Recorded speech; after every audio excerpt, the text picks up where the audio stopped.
এদিকে বাংলাদেশের অবনমন বিশ্বাসযোগ্য নয় বলে মন্তব্য করেছেন আওয়ামী লীগ সাধারণ সম্পাদক ওবায়দুল কাদের। একই সঙ্গে ওবায়দুল কাদের মার্কিন যুক্তরাষ্ট্র গণতন্ত্র সূচকে কত ধাপ পিছিয়েছে তা রাষ্ট্রদূত পিটার হাসের কাছে জানতে চেয়েছেন। ধানমন্ডিতে রাজনৈতিক কার্যালয়ে সংবাদ সম্মেলনে এসব কথা বলেন তিনি। প্রকাশ্যে বিরোধিতা করলেও বিএনপির অনেকেই উপজেলা নির্বাচনে অংশ নেবেন বলেও জানান ওবায়দুল কাদের। তামান্না তাহসিন খানের প্রতিবেদন।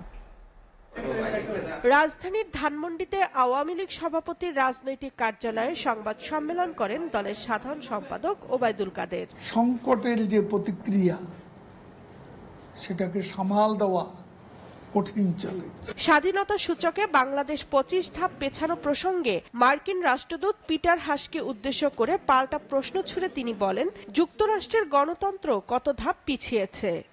মাননীয় রাষ্ট্রদূতকে জিজ্ঞেস করতে চাই, আপনার নিজের দেশ গণতন্ত্রে কত ধাপ পিছিয়েছে সেটার জবাব আগে দিন।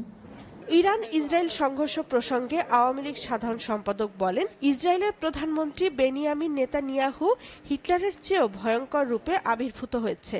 এটা বিশ্বের একটা ভয়ঙ্কর চিত্র এবং সামনের দিনগুলোতে এই লোকটি তার দাপট মনে হয় হিটলারকেও ছাড়িয়ে। 8 মে উপজেলা নির্বাচনে মন্ত্রী এমপিদের প্রভাব বিস্তার না করতে প্রধানমন্ত্রী শেখ হাসিনা নির্দেশ দিয়েছেন বলেও জানান ওবায়দুল কাদের। বিএনপি প্রকাশ্যে উপজেলা নির্বাচনে বিরোধিতা করলো, আমাদের জানা মতে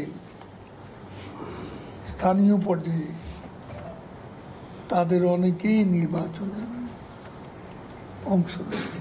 তামান্না তাহসিন খান, এসএটিভি, ঢাকা।